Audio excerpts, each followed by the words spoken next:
Hello everyone! Today's repair journey is not just about the car, but also about the strength of a single woman. She bravely climbs onto the truck's exposed chassis, which is littered with sticks and branches. She pulls at the debris, trying to free the vehicle.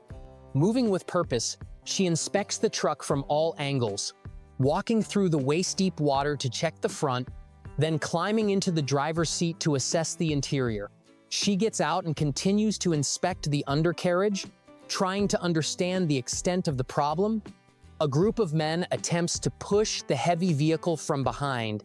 Realizing they need more power, an orange excavator is brought in. The woman rides on top of it as it navigates the muddy track. She then takes a heavy tow rope, wades back to the stuck truck, and fastens it securely to the front. Getting back behind the wheel, she steers while the mighty excavator slowly but surely pulls the battered truck out of the raging water and onto solid ground. The rescue isn't over. A smaller three-wheeled utility vehicle is used to tow the truck, now just a cab and a chassis, along the dirt roads of the village. Once it arrives at a home workshop, the real work begins.